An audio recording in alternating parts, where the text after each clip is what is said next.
এখন তো এই যে 16 বছর পুলিশের চাকরি দিয়েছে বিরোধী দলক পেটার জন্য। কত কোনা ভাই, কত কোনা পুলিশের চাকরি এক দল প্রকাশ্যে দিয়েছে, আরেক দল খালি পোশাক বানিয়ে হেলমেট দিয়ে ঘরের মধ্যে বসে থাকে। সুযোগ পেলে তোরা খালি মরমরকে বাড়াবো। আর যখন ইসলাম কায়েম হবে তখন গায়ে গায়ে 2 জন করে পুলিশ দেওয়া হবে, আর জুম্মার শুয়ে থাকবি। আজান হবে ওরা কবি দে, তোরা খালি গায়ের মধ্যে 2টা ব্যাত লে খালি ঘূর্ণি দে, দেখো কে আছে ঘরে ঘরে। ওই পুলিশ তখন নামাজি বানাই পাগল। মানুষ নামাজি হলে আপনার নামাজি কখন হবে? যখন 5টি গ্যারান্টি দেওয়া হবে, তখন চুরি হবে না। খাদ্য, বস্ত্র, চিকিৎসা, শিক্ষা, বাসস্থান, এই 5টা জনগণের অধিকার দিবে। আল্লাহ কোরআনে বলছেন সরকারকে যে তুমি 5টা গ্যারান্টি দেবে, খাদ্য, বস্ত্র, চিকিৎসা, শিক্ষা, বাসস্থান। 5টা গ্যারান্টি দেওয়ার পর চুরি করলে হাত কাটবে। আর 5টা গ্যারান্টি দিলে একজন মানুষ জাকাত চালু হবে, অন্যায় থাকবে না, জাকাতের টাকা খায় গরিবেরা কিস্তির ধারে কাছেও যাওয়া লাগবে না।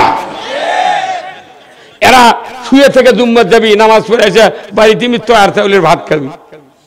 কিরে যত টাকা চুরি করে তসরুপ করে বিদেশত পাচার করছে, এত টাকা গরিব মানুষকে দেওয়া লাগলো নে তে লাগলে 4 দিন কাউকে কননি আপনি আমাকে ঠেকা পড়তে গেলে কোয়া লাগবে। আমরা যখন মামলা খাই তখন তো আপনি মিছিল করে যান না 7 মাথার কম মরে সালারা মরুক। আরে আপনি খুব মুন্সি আছেন, সাদা রুমের মাথাতে মানে জিব্রাইল বসে আছে।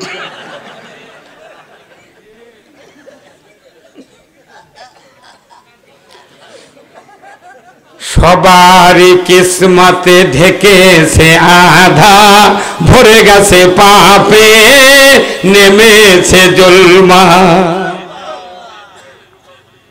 কত টাকা তসরু হচ্ছে জনগণের চিন্তা কি? আজকে দেখেন, কালকে সকালবেলা বিশ্বের নাম প্রমাণ দিচ্ছি, রেলগেটের এতে ফ্লাইওভার নাই, ওটি থেকে লাগাত পূর্বে কমপক্ষে 50টা সিএনজি খাড়া আছে। আর ইজি বাইক, অটো বাইক, তারপরে লসিমন, করিমন, তারপর হলার, তারপরে ভটভটি দিয়া মানুষ হাঁটার জায়গা নেই বগুড়া টাউনে। এই কত কোন টাকা? ওই বয়তুর রহমান মসজিদের ডানি বাঁয়ে সিএনজির পেলা দেখলে, ভ্যানের পেলা, রিক্সার পেলা দেখলে মানুষের জীবন থাকে না। এত দাম হবে কেন দাম হচ্ছে জানেন? এর দাম হওয়ার কারণ হলো সরকারের দায়িত্ব ছিল খাওয়া পড়ার গ্যারান্টি দেওয়া, বস্ত্রের গ্যারান্টি দেওয়া, শিক্ষার গ্যারান্টি দেওয়া, চিকিৎসার গ্যারান্টি দেওয়া। এখন চিকিৎসা তো গরিবের নাই। গরিব মানুষ জিএ মেডিকেলে যা শুয়ে আছে বেডত, এক নেতার মধ্যে গেছে সিসিটা নিয়ে নিচে নেমে করছে স্যার স্যার এটি শুনতো আপনি স্যার স্যার স্যার রে স্যার। খালি প্রভাবশালীদের চিকিৎসা হচ্ছে, গরিবের চিকিৎসা নেই। এই কথা কোন টাকা? তাহলে এই যে যানজটের দাম কেন? কারণ কি? কারণ হলো আল্লাহর যে গ্যারান্টি 5টা দিতে হবে, খাদ্য, বস্ত্র, চিকিৎসা, শিক্ষা, বাসস্থান। বাংলাদেশ আর ভারত ছাড়া পৃথিবীর কোন দেশে এইরকম নাই। প্রত্যেকটা ইহুদি নাসারা কোথায় কুয়েত যাবেন, ইন্দোনেশিয়া যাবেন, ফ্রান্সে যাবেন, আফ্রিকা যাবেন, অস্ট্রেলিয়া যাবেন, প্রত্যেকটা দেশে প্রত্যেকটা জনগণ ওই রাজা বাদশাহ তারা খাওয়া পড়া গ্যারান্টি, চিকিৎসার সব দিয়ে দিয়েছে। ইহুদিরা ওই গ্যারান্টি দেওয়ার কারণে লন্ডন কাফের দেশে কোনো চুরি ছিনতাই কিচ্ছু নেই। আর আমাকে এটি দাম কেন?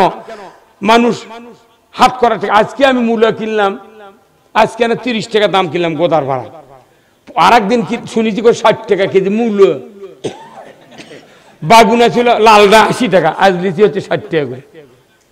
আচ্ছা, একটা মানুষের ইনকাম নেই, জমা জমি নেই, সোলপোল হচ্ছে মেলা, 60 টাকা কেজি, 1 কেজি বাগুনের দাম 60 টাকা, তার চাউলের দাম 1 কেজি 75 টাকা। কি করে খাবি ভাই? 190 টাকা কেজি পেঁয়াজ, রসুন হলো 200 টাকা কেজি, সরষের তেল হলো 200 টাকা, 190 টাকা কেজি, সোয়াবিন হলো 220 টাকা কেজি। তো মরে যাচ্ছে।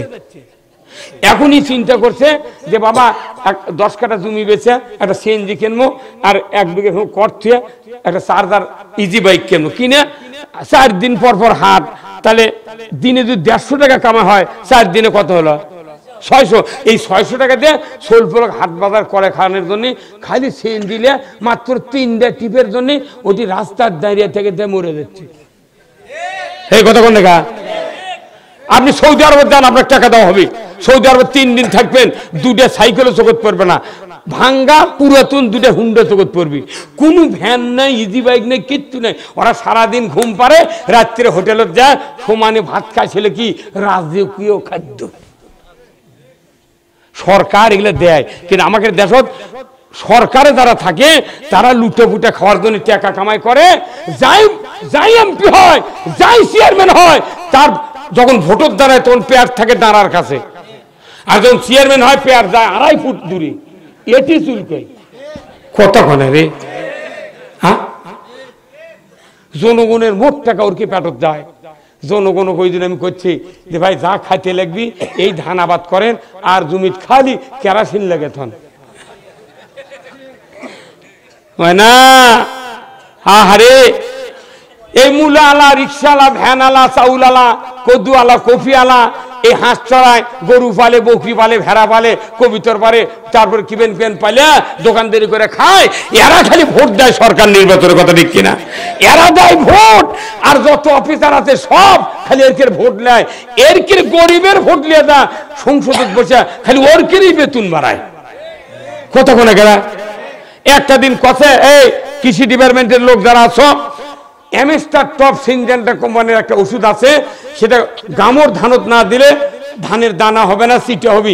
এই ওষুধ এত কার্যকরী যে এই ওষুধ প্রত্যেকটা জমির 3-4 বের করে দেওয়া লাগে।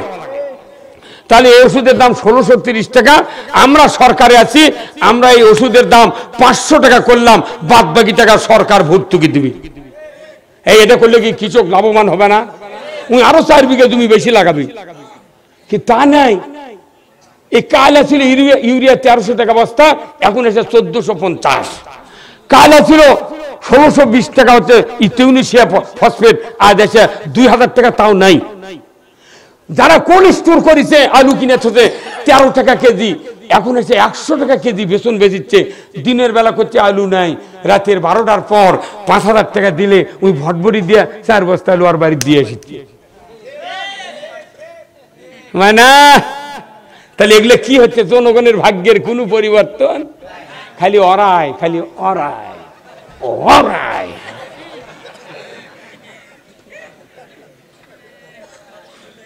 কে ভাই বেজার হচ্ছেন আপনারা? কি কথা কি ঠিক? তাহলে আমি যদি নামাজের কথা কই, রোজার কথা কই, ওর চাল মাথার ঠেকিছে, ওর নামাজ পড়া লাগবি, পেটত লাগবে ভাত, একটা লুঙ্গি কিনবার লাগলে 600 টাকা লাগিচ্ছে।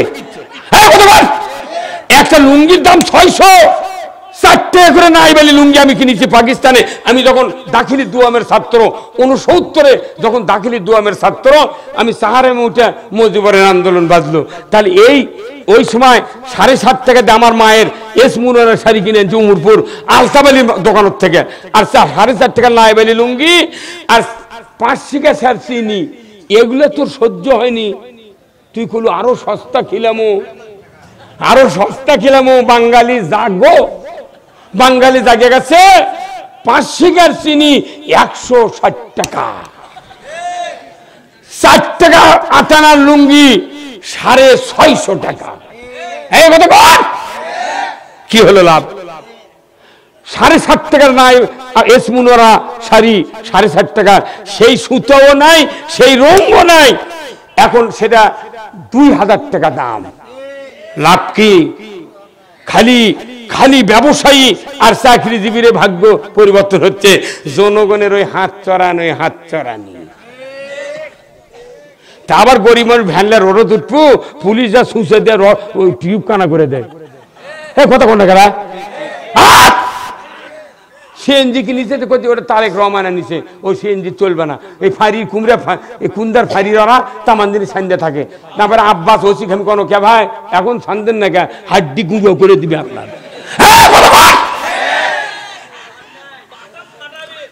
যত আইন খালি গরিবের উপরে।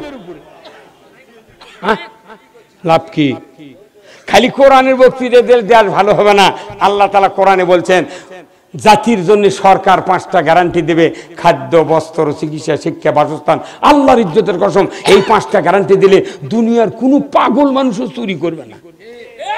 আমি মুঠি পাচ্ছি মানুষ চুরি করে হাতটা কেটে দিবি, আমি কে মানে ভিক্ষা করে খামরা? আমার আল্লাহ বলেছেন 5 মিনিটের ভিতরে চুরি বন্ধ হয়ে যাবে। কোরআনুল কারিমে যে আয়াতটা আল্লাহ দান করেছেন, নাজিল করেছেন, আল্লাহ বলেছেন ওয়াসারিকু ওয়াসারিকাতু ফাক্তাউ আইদিয়াহুমা। চোর আর চুন্নি যদি ধরা পড়ে 5টা গ্যারান্টির পর একটা চোরের হাত বাইতুল মোকাররমের উত্তর গেটে আল্লাহর আইন মাফিক সরকার যদি কেটে দেওয়ার দৃশ্য ডিসেল লাইনে দেখা দিত, বিটিভি, এনটিভি, এসএটিভি 21, 24, 71, 75, 76, 96 চ্যানেলে যদি যুগান্তরে দেখানো হতো, আল্লাহর ইজ্জতের কসম, হুন্ডা চুরি, গরু চুরি তো দূরের কথা, সিএনজি চুরি তো দূরের কথা, আল্লাহর ইজ্জতের কসম মসজিদে জুতা চুরি হতো না। বক্তৃতা করে লাভ হবে না। আমার দেশে মসজিদগুলিতে, মাহফিলগুলিতে আমরা বক্তৃতা করি, হুজুররা লোলানি শুলে বলি চুরি করবেন না। কে কয় চুরি করবেন না? কি সুর! চোরও কোনো জুম্মাত বস থাকে, এই কথা কোন জায়গায়? ওই চোর তখন মনে মনে কয় সুযোগ পালে হুজুরের বাড়িও ছাড়ব না। একটা চোরের হাত কাটলে জিন্দিগিতে চুরি থাকবে না। এই আইন আগে দরকার। 2 নাম্বার, আমার বাংলাদেশে জেনা হয় কি হয় না? জেনার সঙ্গে ছাড়া আইন যদি থাকতো, ওই হাউন কাকা, ওই হাউন কাকা, ওই হাউন কাকা 4-5টা মিয়ালে শুয়ে থেকে পারত না। আমার আল্লাহ বলেছেন লা তাকরাবাজ জানা, জানার ধারে কাছে যায় না। আল্লাহ বলেছেন ও দুনিয়ার মানুষ, বিবাহিতা পুরুষ, বিবাহিতা নারী আর বিবাহিত পুরুষ যদি জানা করে, যদি ধরা পড়ে, সাক্ষী প্রমাণে যদি প্রমাণিত হয়, আমার আল্লাহ বলেছেন পুরুষের কোমর, মহিলার সিনা পর্যন্ত মাটির ভেতর গেড়ে দেয়া, আধা পিকেট পঞ্চগড়ের পাথর দিয়া হাড্ডি গুড্ডি মাটির সাথে মিশে দেওয়ার দৃশ্য যদি ডিসেল লাইনে দেখানো হতো, একটা বিচার যদি সমাজে যদি দেখানো হতো, আল্লাহর ইজ্জতের কসম, চেয়ারম্যান, ভাইস চেয়ারম্যান, শিক্ষক, ম্যাডাম, ছাত্র ছাত্রী, যুবক যুবতী, প্রেমিক প্রেমিকা জানা করা তো দূরের কথা, 500 বছর নয় 50 বছরেও তার মোবাইলে জীবনে একটা মিস কল ধরা পড়তো না। মিস কল ধরা পড়তো না। আজকে বাংলাদেশে বলা হচ্ছে জেনা করবেন না, কিন্তু জেনা করার মতো সব মাল বাজারে চালু আছে। আছে না নাই? বাজারে চালু নাই? এই যে কন্ডম চালু আছে। কি আজকে 50 বছর আগে যারা জেনা করছে তারা ধরা পড়ছে। কি হুজুর 50 বছর এত পদ্ধতি আছেন না, ফেমিকোন আছেন না, অবাস্টেট আছেন না, সুখী আছেন না, কন্ডম আছেন না, যাই যেটি জেনা করছে ধরা পড়েছে। কথা কোন দেখা? এখন এসে জেনা প্রতিরোধ একটা মাল বানাছে, বাজারত চালু করছে। বিয়ে করবার যায়, যেদিন যাবি বিয়ে করবার ওই বর, সেই দিনই সুখী পাতা কিনে লে যা। কথা কোন দেখা? ওই জিনিস লুঙ্গি মোহরানার জিনিস দিবে না, কিন্তু সুখী লিয়ে যাবি।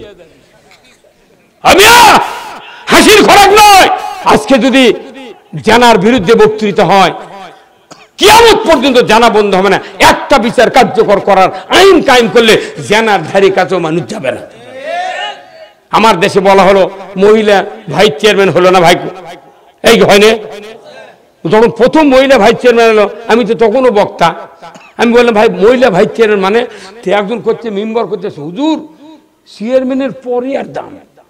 ওরে বাপ দাম রে, চেয়ারম্যানের পরে বলো এত মর্যাদা। পরে 2 বছর পর দেখি ভোটের খরচ গেছি, একদিন এক পুরুষ মেম্বার করছে, আপা 1 বন্দা পানি দেন তো। ও কি করছে? ওই ভাইস চেয়ারম্যান করছে, মেলা চেয়ারম্যান, মেলা পুরুষ চেয়ারম্যান ভাইস চেয়ারম্যান বার করে লিখে করছে। হ্যাঁ কথা কোন টাকা? এই বাংলাদেশ রিপোর্ট নাই? তাহলে এত বড় ক্ষমতা তো বার করে নিয়েছে, চেয়ারম্যানের জেল হলো না গা? তার মানে এখানে বিচার আল্লাহর আইন মতো নাই।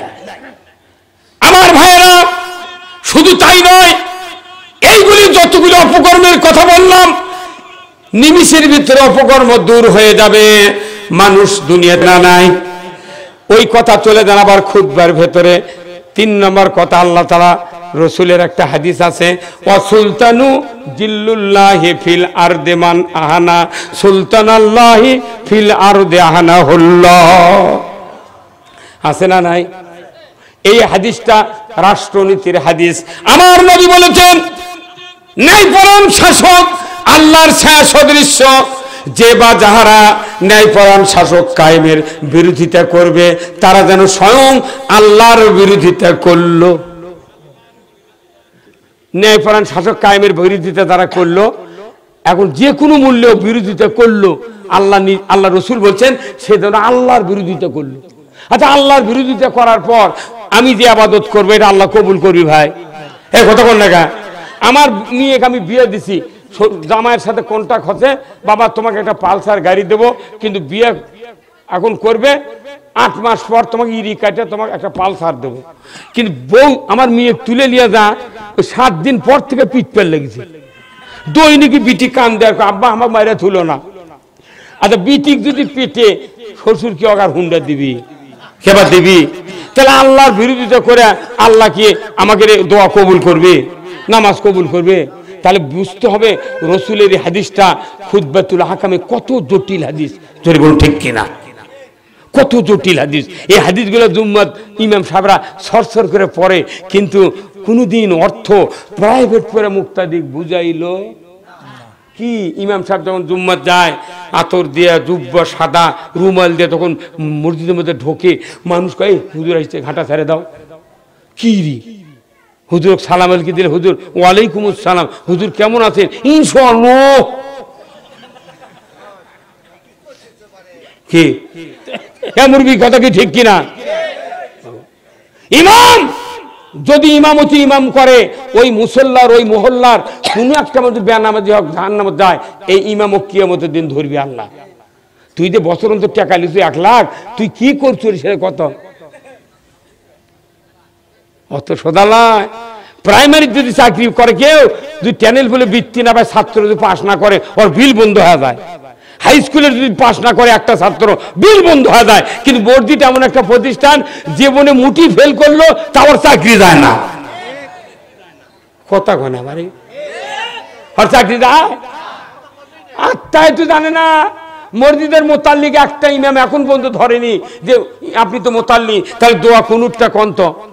দোয়া কুনুতের ভেতর 14টা ওয়া, একটা ইমাম যদি খালি মোতাল্লিক ধরে দোয়া কুনুত কোন, ওই মোতাল্লি উল্টা কবি তোমাকে চাকরি গেছি এই ভাইবে লওয়ার জন্য, তুমি বেশি তেরিবেরি করলে তোমাকে আজই শ্বাস করে নেবো চাকরি আউট। কি ইমাম ভয়ে কিছু কয় না, অজু করবে তাই যদি পাও নাও ধয় তা মোতাল্লিক কয় ফাইন অজু আছে। আল্লাহ কোরআনে বলছেন ইন্নামা ইয়ামুরু মাসাজিদাল্লাহ মান আমানা বিল্লাহ ওয়াল ইয়াউমিল আখির ওয়া কামাস সালাতা ওয়া আতাজ যাকাতা ওয়া লাম ইয়াখশা ইল্লাল্লাহ। সূরা তাওবার 18 নম্বর আয়াত।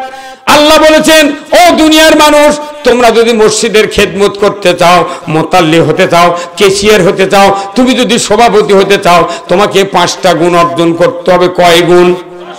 1 নম্বর আল্লাহর পরিমাণ, আখিরাতের প্রতি ঈমান, তারা নামাজ কায়েম করবে, যাকাত আদায় করবে, আর আল্লাহ ছাড়া কাউকে ভয় করে না। এই 5টা গুণ যাদের হবে, আমার আল্লাহ বলেছেন তারা মসজিদের কমিটির থাকতে পারবে। যদি কন্যা মারহাবা। কমিটির লোক ওই আসল হয় না, দেখে ইমাম আসল কথা বলতে গেলেই ইমাম সামনে বসে থাকা মোতাল্লি যখন ওই বক্তৃতা শোনে, মোতাল্লি তখন গলা খাকার দেয়, তখন ইমাম চিন্তা করে আমার মোতাল্লির গলার আওয়াজ, তখন ওই দিক তাকাছে, চোখ দিয়ে মোতাল্লি কয় কি করছো, কি করছো তুই? চাকরি করার ইচ্ছা আছে? তাহলে এগুলো কইছেন আঙ্গুল বাই করিস না, খালি সেও করে বকু। মসজিদের কমিটিদার আছে, এদের দায়িত্ব নামাজ কায়েম করতে, এই চেষ্টা করতে হবে। যদি মসজিদের বিদ্যুৎ কমিটি থাকে, বিদ্যুৎ সকালবেলা একটা গ্রামের লইমুদ্দিন নামে লোক ই নামাজ পড়ে, থামেন, লইমুদ্দিন লোক, এই লোক নামাজ পড়ে না, সকালবেলা যদি বিদ্যুৎ লোক ওই মসজিদ কমিটির ওই ব্যান আমাদের কাছে যা যদি বলে, ভাই তোমাকে আল্লাহ মাটি দিয়ে বানাচ্ছে, আমরা মারা গেলে তুমি আমরা মাটির মধ্যে রাখবো, আবার মাটির থেকে সুম্মা ইলাইনা তুরজাউন, তোমাকে তুলে আল্লাহ হিসাব নিবি, যে ভাই তুমি যদি এই আগামী জহরত থেকে যদি নামাজ পড়বে না দাও, এই 25 জন মানুষের ভাত তোমার দেওয়া লাগবে দুপুরে। আর যদি তুমি মরো নামাজ না পড়ে, তুমি মরে গেলে তোমাকে এনাও মাটি দেবো না, 14 মাসের রোদ দিয়ে তোমাকে শুকামো। এই কতটা যদি ইমাম চলে আসে, ওই কমিটি লিয়া চলে আসে, তাহলে আপনার ওই ওই বেনামাজির বউ কবি তুমি যদি জুম্মা জহরত না দাও এই 25 জনের ভাত আমি আনবারও পারবো না। ওর বউ ঘুতে ঘুতে দামান লোক পেটে দিবি।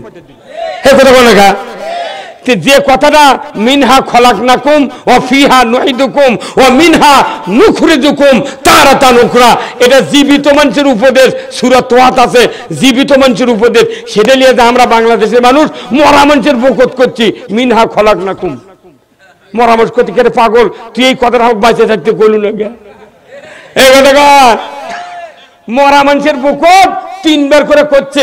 আবার একটা মাটি দেওয়ার সময় একটা হাফেজক দাঁড়িয়ে এই তুই পাগলের লাগান ক মিনহা খলাকনাকুম, মানে এই মাটি দেওয়ার এই কথাটাও মানুষ রেডিমেড চালাচ্ছে। দেখে বগুড়া নিউ মার্কেটে গেলে রেডিমেড পাঞ্জাবি শার্ট পাওয়া যায় না, এখন দোয়া দরুদ সব রেডিমেড। সেদিনকে ফেসবুকে দেখলো একজন মূর্খ মানুষ নামাজ পড়বি তে জায় নামাজ বানাছে, ওই জায় নামাজের সুইচ দিয়েছে, ইনকে সুইচ দিলে ওই খালি আল্লাহ আকবরকে হাত বানবি, সুইচ দেওয়ার সাথে সাথে সূরা ফাতিহা তেলাওয়াত হচ্ছে, তারপরে সূরা ইখলাস পড়ছে, উই লিদি দিয়ে নামাজও রেডিমেড হয়ে গেছে রে। কি কথা রে, মাটি দেওয়ার দোয়া ই মুখস্থ করছে না, মানসুক দিয়ে কয়া লিখছে। আমার সামনে যদি কেউ এই মাটি দেওয়ার দোয়া কয়, আমি কয় তোর মাথা কোন ফাটামো, তো কে বুদ্ধি দিচ্ছে না তো এই দোয়া কয় পাগল এলাকা, এই দোয়া করার কারণে ওই মুখস্থ করছে না। কি কথা কোন, তাহলে আমরা কি এত সহজ করলে বাঁচমো? বাঁচমো? তাহলে এই পৃথিবীটা শান্তি কায়েম হবে কি দিয়ে? এই কোরআন এসেছে মানুষগুলিকে মুক্তি দেওয়ার জন্য। আজ থেকে 1500 বছর আগে, কত বছর আগে? 1500 বছর আগে আল্লাহর নবী 10টি বছর মক্কাতে মদিনাতে কোরআন দিয়ে চালালেন দেশ। এরপরে উনি বিদায় হলেন, আবু বকর সিদ্দিক ক্ষমতায় গেলেন, উনি চালালেন 4.5 বছর। ওনার পরে দ্বিতীয় মুসলিম জাহানের খলিফা হযরতে উমর ফারুক ক্ষমতায় গেলেন। ধরে কোন মারহাবা, ওনাকে প্রেসিডেন্ট বানানো হলো। উনি দুনিয়াতে যতদিন শাসন কার্য চালিয়েছেন 10টি বছর, উনি যে রাস্তা দিয়ে হেঁটে হেঁটে যেতেন, শয়তান ভুলেও একদিনের তরেও ওই রাস্তা দেয়া যায় না। এত শক্তিশালী বাদশা এই উমর ফারুক। যখন অর্ধেকটা পৃথিবীর বাদশাহী পালেন, উনি রাতের অন্ধকারে দৌড়ে দৌড়ে বেড়াচ্ছেন, কোন প্রজা কি বিপদে আছে মুসিবত আছে দেখার জন্য। একদিনের ঘটনা, বাড়ি থেকে বের হয়ে উনি মরুভূমির প্রান্তর দিয়ে চলে যাচ্ছেন একা একা, কোনো বডিগার্ড নাই, সৈন্য সামন্ত নাই। অর্ধেকটা পৃথিবীর বাদশা একা একা মরুভূমির ভেতরে রাত্রিতে প্রজার দুঃখ দেখে। জোরে কন্যা মারহাবা। আমার ভাইয়েরা, উমর ফারুক মরুভূমির প্রান্তরে চলে গিয়েছেন, দেখছেন কোথায় কি হয়, কে কষ্টে দুঃখে আছে আমি একটু দেখব। হঠাৎ করে মরুভূমির পেরিয়ে একটু কিনারার দিকে যেতেই দেখেন একটা জঙ্গলের ভেতরে একটা ঝুপড়ির ভেতরে টিম টিম করে আলো জ্বলছে। ওই আলোটা দেখে উমর ফারুক ঝুপড়ির নিকটে চলে গেলেন, জানালার দিকে নিকটে একটু দাঁড়িয়ে আছেন। হঠাৎ করে ওই ঝুপড়ির ভেতর থেকে একজন যুবতী মহিলার গলার আওয়াজ, আর্তনাদের আওয়াজ তার কানে পড়ে গেল। কিছুক্ষণ পরেই আবার একজন যুবকের গলার আওয়াজ, কান্নার আর্তনাদের আওয়াজ চলে আসলো। উমর ফারুক 2টা আওয়াজ শুনলেন। কিছুক্ষণ পরে বললেন, রে ঝুপড়ির মালিক, কে আসনি তোমরা এই মরুভূমির প্রান্তরে? কি দুঃখ বেদনা, তোমার কি কষ্ট একটু আমাকে জানাবে? সাথে সাথে ভেতর থেকে বেদুইন বললে, ইহুদি একজন যুবক বলল, রে পথিক, আপনার কাজে আপনি যান, আমাদের যে কি বিপদ আপনাকে বলে লাভ হবে না। উমর ফারুক বললেন, রে বেদুইন যুবক, তোমার কি দুঃখ বেদনা, কি কষ্ট, তুমি যদি আমাকে একটু জানাতে আমি তোমার ওই দুঃখের শরীক হতে পারতাম। এইবার যুবকটি বলল, ও পথিক। বিধর্মী একজন যুবক বলল, রে পথিক, শোনেন আপনি আমার দুঃখের কথা। আমার একজন স্ত্রী নববধূ, পুরু পোয়াতে গর্ভবতী, হঠাৎ করে আজকে প্রসব বেদনা উঠে গেছে। এত তীব্র যন্ত্রণা আমার স্ত্রী সহ্য করতে পারছেন না। আমি তার দুঃখে আমি চোখের পানি ছেড়ে দিয়েছি। আমার স্ত্রী যন্ত্রণায় কাঁদে, আমিও কাঁদি। এই হলো ঝুপড়ির ভেতরের খবর। শোনা মাত্রই উমর ফারুক আর দেরি করলেন না, দৌড়ে চলে গেলেন নিজ বাসভবনে। বাড়ির দরজা দিয়ে ঢুকি উনি বললেন, আব্দুর রহমানের মা কোথায় আছো, তাড়াতাড়ি করে ওঠো। বলে কি হয়েছে এত তাড়াহুড়া কেন? বলে ওগো পানের স্ত্রী, আমি তোমাকে একটা সুসংবাদ দিতে এসেছি। বলে কি সুসংবাদ? ওরে আমার স্ত্রী, তুমি জানো না আজকের রাত্রিতে আল্লাহ তাআলা তোমাকে একটা জান্নাত বিক্রয় দেবে, তোমাকে কিনতে হবে। তখন ওনার স্ত্রী বললেন, প্রাণের স্বামী ওমর ইবনুল খাত্তাব, আপনি তো জান্নাতের জন্য প্রতিদিন রাত্রিতে ঘোরাফেরা করেন, আপনি কেন কিনলেন না? আমাকে কেন কিনতে বলছেন? ওমর ফারুক বললেন, ওগো প্রাণের স্ত্রী, আজকে যে জান্নাত বিক্রয় হবে পুরুষের জন্য নয়, নারী জাতির জন্য আল্লাহ জান্নাত বিক্রয় দিয়ে দেবে। ওনার স্ত্রী বললেন, প্রাণের স্বামী, বুঝতে পারলাম না আমাকে কেন জান্নাত বিক্রয় দিবে, ঘটনা কি? ওমর ফারুক বললেন, ওগো প্রাণের স্ত্রী,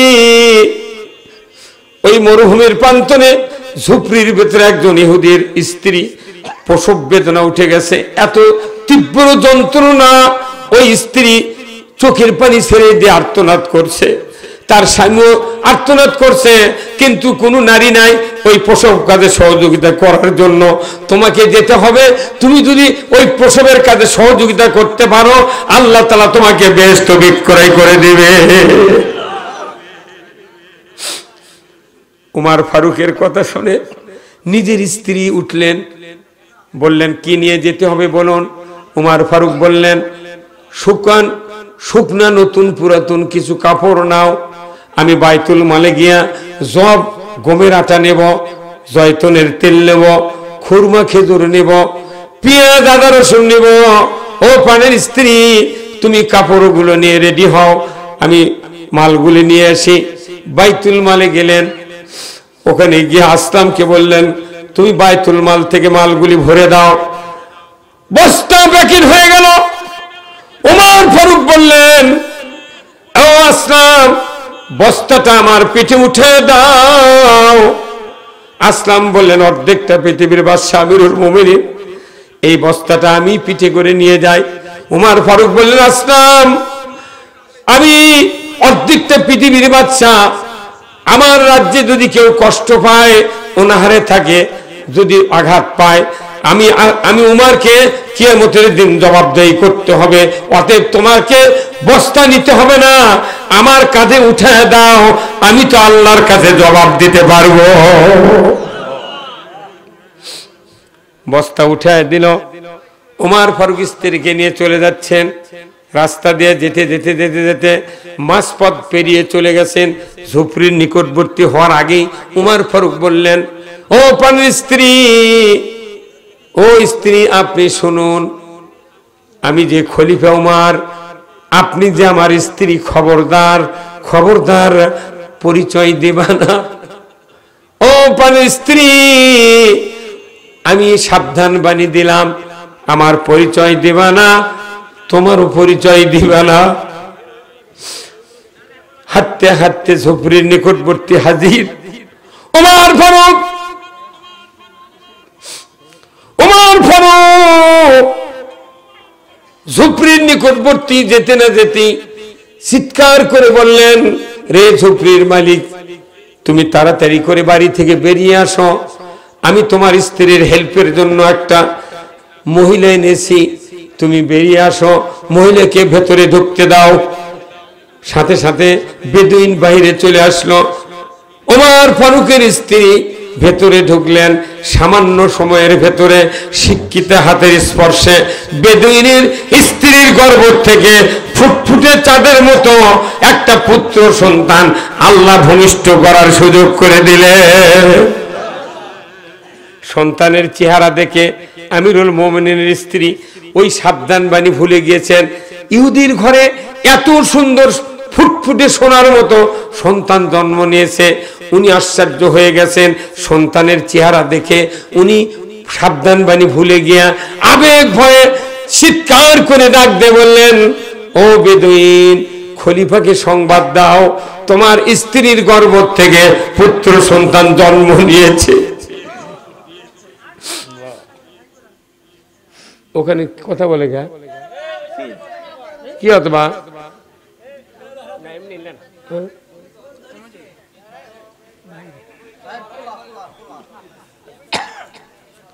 ভাই কথা শেষ করে দিই।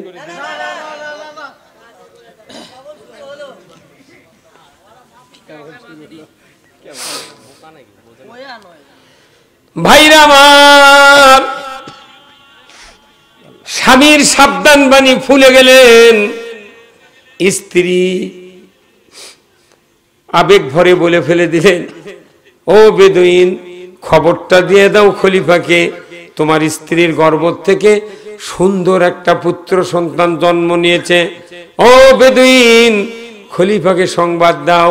এ কথা তখন দুইবার বলেছে, ওই বেদুইনের মনের ভেতর খটকা হয়েছে, সর্বনাশ, বাংলাদেশের খলিফা বলতে কেসিয়ার ফিতেলে দ্বারা কাপড় কাটে, কথা কন না গা? কিন্তু মক্কা মদিনার খলিফা মানে কি? অর্ধেকটা পৃথিবীর খলিফা মানে কে? উমর ফারুক, কথা ঠিক কিনা? বেদুইন শোনা মাত্রই কলিজার ভিতরে ভূমিকম্প শুরু হয়ে গেছে, সর্বনাশ, খলিফাকে সংবাদ দাও। এই দেশের খলিফা তো উমর ইবনুল খাত্তাব ছাড়া আর কেউ নাই, কথা ঠিক কিনা? কেউ নাই। হাইরে সর্বনাশ, খলিফাকে সংবাদ দাও। খলিফা দূরে একটা খেজুর গাছের নিচে, লম্বা শুকনা শাকনা মানুষ, আমিরুল মুমিনিন উমর ফারুক দাঁড়িয়ে আছেন। লাইট নাই, কারেন্ট নাই, জ্যোৎস্নারও আলো নাই, গভীর রাত্রিতে ফর্সার মতো আফসা দেখা যায়। এইবার বেদুইন দৌড়ে গিয়ে খেজুরের গাছের নিচে গিয়া মুখের কাছে মুখ লাগায় দিয়ে দেখে বাস্তবিকই উমর ফারুক। মুখের কাছে মুখ লাগায় দিয়া অর্ধেকটা পৃথিবীর বাদশাকে যখন চিনতে পারলো, পায়ের উপর লুটিয়ে পড়ে ইহুদি বেদুইন যুবক গড়াগড়ি দিয়ে কাঁদে, ও আমিরুল মুমিনিন, আমি ভুল করেছি আপনাকে খবর দেয়া, এত বড় নিকৃষ্ট কাজে কেন আপনি আপনার স্ত্রীকে আনলেন, কেন গভীর রাত্রিতে আপনি আসলেন? ও আমিরুল মুমিনিন, বুঝতে পারি নাই আপনি যে আসল খলিফা। ও আমিরুল মুমিনিন, আমি যে খবর দিয়ে অপরাধ করেছি, আপনি দয়া করে আমাকে মাফ করে দেন।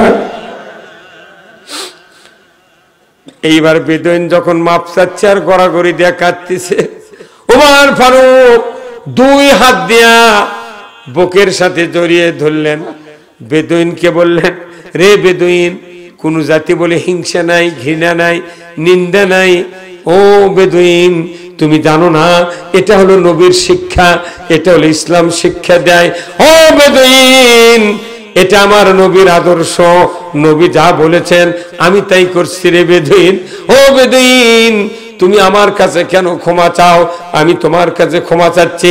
তোমার স্ত্রীর কষ্ট শুরুর আগে আমি তোমার কাছে সাহায্যের হাত নিয়ে এগিয়ে আসতে পারি নাই, এই দিন আমার অপরাধ হয়েছে। রে বেদুইন, তুমি যদি আমাকে মাফ না করো, আমি উমরকে কিয়ামতের ময়দানে ওই আসামির কাঠগড়ায় দাঁড়াতে হবে। ইসলাম কারে বলে? রাষ্ট্রনায়ক কারে বলে? ইমানদার কারে বলে? আমিরুল মুমিনিন। এই কথা যখন উনি মাপ চাইলেন, বেদুইন উমর ফারুকের হাত দুটা চেপে ধরে বললেন, ও আমিরুল মুমিনিন, বুঝতে পেরেছি ইসলাম কারে বলে, দিন কারে বলে, নবীর আদর্শ কারে বলে, আল্লাহর নবীর সাহাবী কারে বলে আমি বুঝতে পেরেছি। আমি যাব না পিতামাতার কাছে বোঝাপড়া করার জন্য, যাব না ফ্যামিলির লোকের কাছে পরামর্শ নেওয়ার জন্য, যাব না ভাই ভাগ্যের কাছে, বোন ভগ্নিপতির কাছে যাব না পরামর্শ নেওয়ার জন্য, আমি যাব না এই সন্তানের চেহারা দেখার জন্য, আমি যাব না স্ত্রীর দুঃখে তার চেহারা কেমন হয়েছে দেখতে যাব না। আমিরুল মুমিনিন সমস্ত মহব্বত পরিত্যাগ করে বুঝতে পেরেছি ইসলাম কারে বলে। হুজুর হাতটা বেরিয়ে দেন, আমার হাতে হাত দেয়া কালেমা পড়ায় দেন, আমি নামাজ কালেমা পড়ে ঈমান নিয়ে মুসলমান হতে চাই। আদর্শ দিয়া কালিমা পড়ে মুসলমান হয়েছেন আমার ভাইয়েরা, মুরব্বিনে কেরামেরা। যে ইসলাম মক্কায় প্রতিষ্ঠিত হয়েছিল, আবু বকর কোরআন দিয়া চালিয়েছেন, ওমর ফারুক চালিয়েছেন, ওসমান রাদিয়াল্লাহু তাআলা আনহু চালিয়েছেন, হযরত আলী রাদিয়াল্লাহু তাআলা আনহু চালিয়েছেন। এমনি করতে করতে 30 বছর খেলাফত ছিল। 30 বছরের পর থেকে পৃথিবীর থেকে খেলাফত উৎখাত হয়ে গিয়েছে। তারপরে মুলকিয়ত এসেছে, রাজতন্ত্র চলে গেছে। এরপরে আসছে আপনার স্বৈরতন্ত্র দুনিয়ার থেকে বিদায়ের পথে। আর যদি বাংলাদেশের মুসলমানেরা একটাবার ইসলামের ভালোবাসা নিয়ে পৃথিবীতে একটু কাজ করে, আল্লাহর ইজ্জতের কসম বাংলাদেশও ইসলামের চেহারা অবশ্যই আল্লাহ কায়েম করে দেবে। ইসলাম বক্তৃতার বিষয় নয়, ইসলাম শোনার বিষয় নয়, ইসলাম চোখে দেখার বিষয়। কতক্ষণ দেখা চুরি করলে হাত কাটা একবার দেখতে হবে, মানুষ আর চুরি করবে না। জানা করলে সঙ্গে স্যার মানুষ চুরি করবে না। কেউ যদি ইয়াবা খায়, মদ খায়, গাঁদা খায়, কোরআন শরীফে আল্লাহ বলছেন 80টা বেত্রাঘাত, একটা বেত্রাঘাত 10 কেজি ওজন, 80টা হলে 160 ধরা পেটন যদি একজনের পিঠে যদি পড়ে, আল্লাহর ইজ্জতের কসম 40টা বাড়ি যদি পড়ে ওই কুপাকার। কতক্ষণ দেখা এই ইসলাম আল্লাহর কোরআনে আছে, রসুলের হাদিসে আছে, কিন্তু আমরা দেখতে পেলাম না। ও যুবক ভাইয়েরা, আর আমরা এদিক সেদিক ঘুরবো না, নামাজ কায়েম করব। আপনি যদি পুত্র হন, বাবার সন্তান হন, নামাজি হন, আপনার দোয়ার দ্বারা বাবার জীবনের গুনাহ মাফ হয়ে যাবে। কবরে আযাব বন্ধ করে দিবে আল্লাহ। এমন একটা সন্তান বানান, হাফেজে কোরআন, আলেমে দ্বীন, একটা বেটা বানান, আপনার মৃত্যুর পর জানাজা করবে। জানাজার ময়দানে যদি একটা সন্তান চোখের পানি ছেড়ে দিয়ে আল্লাহর দরবারে দোয়া করে, আমার আল্লাহ নবী বলেছেন ওই সন্তানের চোখের পানি আল্লাহর কাছে সহ্য হয় না। আল্লাহ তাআলার নবী বলেছেন ওই চোখের পানি দেখে আল্লাহ তাআলা ওই সন্তানের পিতা মাতার তামাম জীবনের গুনাহ খাটনিতেই মাফ করে দেয়। কয়জন মানুষ মাদ্রাসাত পড়াচ্ছে, কেজি দিয়ে বেজি বানায়, কিন্তু মাদ্রাসাত দেয় না। এই যে শহরকুড়ি মাদ্রাসা, কত মাদ্রাসা বগুড়া আছে। একটা বেটাকে হাফেজ বানাবেন, 10 জন ব্যক্তি সুপারিশ করবে। একটা বেটা আলিম বানাবেন, 70 লোক আল্লাহ জান্নাতে দিয়ে দিবে। একজন হাফেজ বেটা যদি মৃত্যুর পর আপনার দাফনের পর থেকে 41 দিন পর্যন্ত কোরআনের সূরা ইয়াসিন কবরের পাশে দাঁড়িয়ে দাঁড়িয়ে, বাবার কবরে মায়ের কবরের পাশে দাঁড়িয়ে দাঁড়িয়ে 41 দিন যদি তেলাওয়াত করে, আমার রাসূল বলেছেন ওই পিতামাতার কবরের আযাব কিয়ামত পর্যন্ত আল্লাহ মাফ করে দেয়। বছরন্তর সূরা ফাতিহা করার টাইম নেই। ওই ঈদের দিনে খালি যায় নামাজ ঘারত করে যা বাপের কবরত করছে, আসসালামু আলাইকুম ইয়া হালাল কবর। বাপের কবরত ধাক্কা হয়, ইল্লিন সিজ্জিনে ধাক্কা দেয়, রুহু আসে দেখে আমার বেটা সালাম দিচ্ছে। ওই বাপ কয়, বেটা রে সারা বছর নামাজ পড়িস না, তুই ঈদের দিন এসে আমাকে মানে খেপাস কে? কতক্ষণ হ্যাঁ, নিজের একটা সন্তান নামাজি যদি বানাতে পারেন, আপনার জন্য জান্নাত অবধারিত। আল্লাহু আকবার। আল্লাহ কোরআনে বলছেন ওয়াকাদা রাব্বুকা আল্লা তা'বুদু ইল্লা ইয়াহু ওয়া বিল ওয়ালিদাইনি ইহসানা। একটা নেক সন্তানের কত দাম আল্লাহ নিজে বলছেন, তোমরা যারা সন্তান আমার ইবাদতের পর পিতামাতার ইহসান করো, খেদমত করো। একজন বাবার সন্তান সে যদি আলিম হয়, হাফেজ হয়, চরিত্রবান হয়, যতদিন দুনিয়ায় বাঁচবে, বাবা মারা গিয়েছে কিন্তু উনি যতদিন বাঁচবে ততদিন বাপের খেদমত করা যায়। কবরে যদি সওয়াব পৌঁছায় দেয়, ওই বাবা কবর থেকে আপনার জন্য দোয়া করে, জোরে কন্যা মারহাবা। এই যে টাউন বন্দরে দেখি কত কেজির স্কুল আছে, বুঝছেন মেয়ে মানুষ সোল পড়লে বসে থাকে না। এই যে মাথায় শহরকুড়ি মাদ্রাসা, জামিল মাদ্রাসা, ওই নুরানি মোর মাদ্রাসা আছে, কোন হাফিজা মাদ্রাসা একটা হাফেজ বেটার সাথে ওর মাও গেছে না, হ্যাঁ আসল জায়গায় যাচ্ছে না, উনি যায় কেজি ভর্তি করে দেয়, ওটি খেতা সেলাই করছি। কত করে রে, উনি 22 বছর পর আসা খালি হাঁস ধরবি আর খাবি। আর যে বেটা হাফেজ হলে তোর সুপারিশ করে জান্নাত দিবি, হাফেজ হলে তোর জানাজা করবি, তোর গুনাহ খাটনিত মাফ হবি, কবর ইয়াসিন পড়বি সূরা, তোর জীবনের আযাব আল্লাহ মাফ করে দিবি। এগুলো বানাচ্ছে না, ওই খালি ডিসিএসপি, এমবিবিএস ডাক্তার, পুলিশ বানিয়ে উনি মনে করছে আমি বাবা হব। কি ওই ডাক্তারের আব্বা হবি, ইঞ্জিনিয়ারের আব্বা হবি, কিন্তু মৌলবীর আব্বা হবে না। যারা না বিটি আছে, ধনী মানুষের বিটি আছে, কোনোদিন গরিব মানুষের বেটা হাফেজের সাথে আলেমের সাথে ওরা বিয়ে দেয় না। ওরা যদি বিয়ে দিবার চায় দুই একজন গরিব মানুষের বেটার সাথে, যে নবী কছে আমার একটা কন্যা সন্তান হোক, কোরআন শিক্ষা ইসলাম শিক্ষা দিয়ে যদি সৎ পাত্রস্থ করি তাহলে আমার জন্য একটা জান্নাত, রসুল বলছেন। এটা শুনে যদি কোনো ধনী মানুষ গরিবের বেটার সাথে আলেম থেকে বিয়ে দিবার চায়, ওর আত্মীয় স্বজন সব বিরুদ্ধে যায়। হ্যাঁ, তুই থেকে শুনে এই গরিবের বেটার সাথে বিয়ে দেবো, তোর বিটি ভাত পাবি কত কোনে রে। এটা আমরা বিয়ে করেছি, বিয়ের 12 বছর আগে থেকে ইমামতি করি। সে যাইতে বিয়ে দেয়, মুখ দাঁড়িয়ে দেখে যাইতে হেঁটে দৌড় মারে। তাও মেয়ের বাপ দেখে, মা তোর একটা বিয়ে ঠিক করতে হচ্ছে পারে, তে বিয়ে দেবো, কি করছো? কইছে আব্বা কিছু আছে। তখন মা বাপি কথা, হ্যাঁ মা কিছু আছে। কইছে নো অ্যালাউ, গেট আউট। এখন আবার কি, এখন বাংলাদেশের যুবতীরা তারা ইমানদার, তারা এখন চিন্তা করছে যে এখন দাঁড়িয়ালার সাথে বিয়ে বসলো। আর ওগুলা অদাইরের সাথে বিয়ে বসিচ্ছে না, জানে ই গাঁজা খায়, ইয়াবা খায়, গলা শুকে সেনো হয়ে গেছে, ওর কিন্তু তার বিয়ে বসে যাচ্ছে না। এখন করছে দাড়ি যতদিন যৌবন ততদিন। দেখেন এখন যুবকেরা ছোট ছোট দাঁড়িয়ে গিচ্ছে। একটা যুবক আপনি দাঁড়িয়ে রাখেন, আপনার চেহারা উন্নত মানের আল্লাহ করে দিবি। এই কথা ঠিক কিনা? দাঁড়িয়ে আপনি একে বড় করে একে তার ছেলে লাগান, বিনি গাঁথা লিখবি, এর শর্ত নাই। এক মুষ্টি একে লাস্ট গিয়ার হলে এক মুষ্টি। কেউ যদি ছাত্র জীবন হয়, যুবক হয়, ওই সামান্য এত বড় করে রাখুক না, তাও খালি সোনার লাগান চেহারা হয়। কথা বল না, আপনি দাড়ি কামাবেন না, যাই যত দাড়ি কামাবি তার দাড়ি তত পাকবি। আপনি কামিয়ে লাভ আছে? এই যে ওবায়দুল কাদের দেহারে দাড়ি কামাছিল, মাথার চুল কি কালো কিসকিসে। আবার ওই যে রাজ্জাক, ডক্টর রাজ্জাক যাই খাদ্যমন্ত্রী ছিল, যাই করলো যে 5 তারিখে 5ই মে নাকি, না ওই শাপলা চত্বরে ওই কইলে রাত 2টার মধ্যে ক্লিয়ার, ওই রাজ্জাক। এখন দেখছি জেলখানার যখন মাঝে মাঝে কোটো হাজির করছে, মাথার চুল খালি ভেড়ার লাগান। আমি চিন্তা করি সেদিনকে দেখলো কালো কষ করছে, আজ ভেড়া হতে গে আর কলর দিয়ে বাড়িতে না না, ঠিক কথা কন দেখা সব বোঝা যাচ্ছে। এখন কি অনুরোধ করছি, এই পগুইলের ইসবপুরের যুব সমাজ একটা ক্লাবের আন্ডারে যে মাহফিল করছেন, এনারা ইচ্ছা করলে একটা গানের যাত্রাও করে বললেন।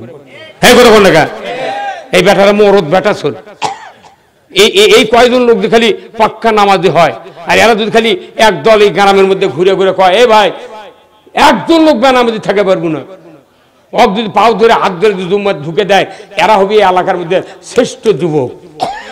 এই যে যুবকেরা নামাজ কায়েমের পক্ষে কাজ করবে, ইসলামের পক্ষে কাজ করবে, কিয়ামতের দিন এই যুবকেরা হযরতে আলীর সাথে জান্নাতে থাকবে। আর যারা সবচেয়ে চরিত্রবান হবে, পর নারীর দিকে নজর করবে না, জানা ব্যবচার থেকে বিরত থাকবে, এই লোকগুলি কিয়ামতের দিন হযরত ইউসুফ আলাইহিস সালামের সাথে জান্নাতে থাকবে।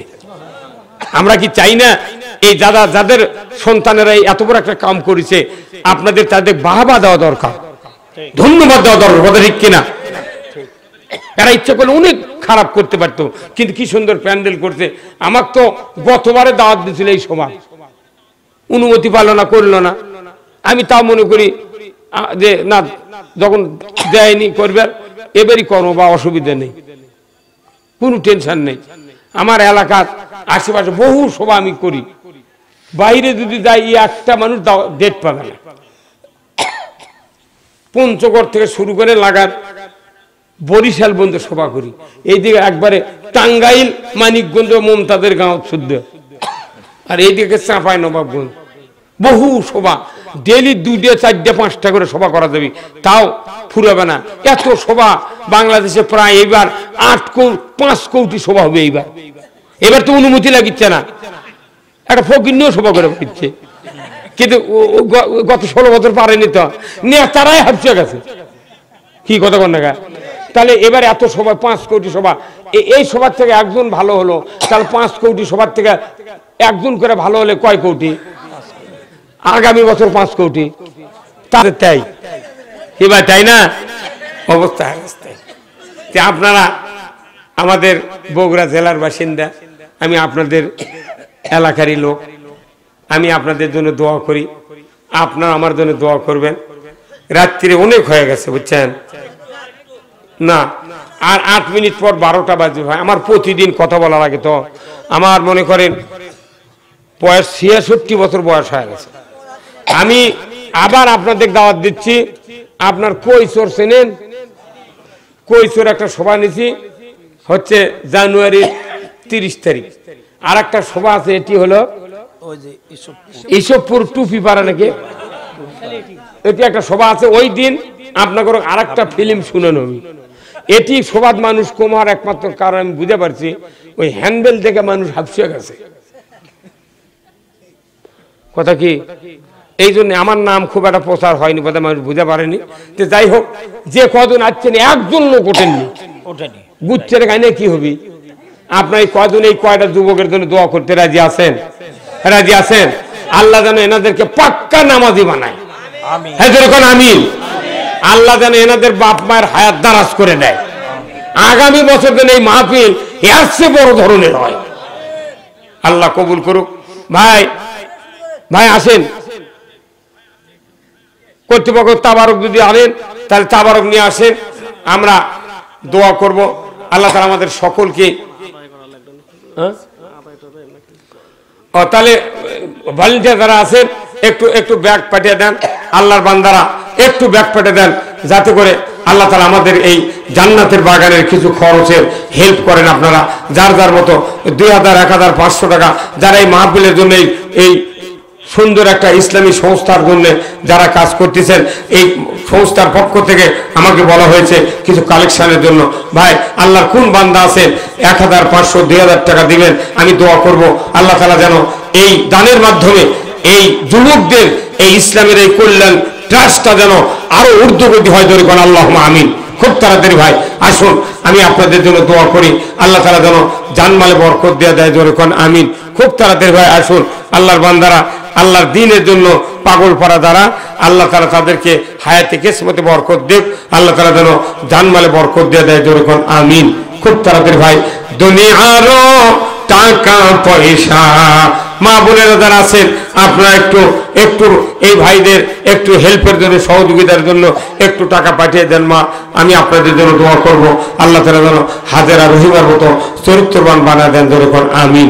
খুব তাড়াতাড়ি তাবারক আছে, আপনারা তাবারক আছে নাকি ভাই? আপনারা একটু কাতার হয়ে বসবেন, দোয়ার ভেতরে আপনাদেরকে তাবারক দেওয়া হবে। আপনারা এখানে কষ্ট করে যারা এসেছেন, আল্লাহ তাআলা যেন এই পুরো রাতের নফল ইবাদতের সওয়াব, তাও কি 60 বছরের নফল ইবাদতের সওয়াব পাবেন। আল্লাহ রাসূল বলেছেন, যেরকম আল্লাহুম্মা আমিন। আসুন আমার ভাইরা, খুব তাড়াতাড়ি করে আসুন। আমরা আল্লাহর কোরআনের পক্ষে কাজ করব। আল্লাহ তাআলা যেন আমাদের সকলকে যেন দ্বীনের জন্য কবুল করে নেয়। যেরকম আল্লাহুম্মা আমিন।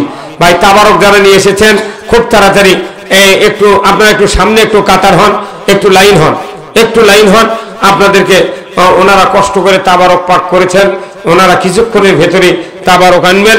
আমরা সবাই মিলে এই তাবারক নিয়ে যার যার মতো বাড়িতে চলে যাব। আল্লাহ তাআলা যেন আমাদের সকলকে দ্বীনের জন্য কবুল করেন। আল্লাহ যেন এই পগৈল ইসবপুর এই যুবক ভাইদেরকে যেন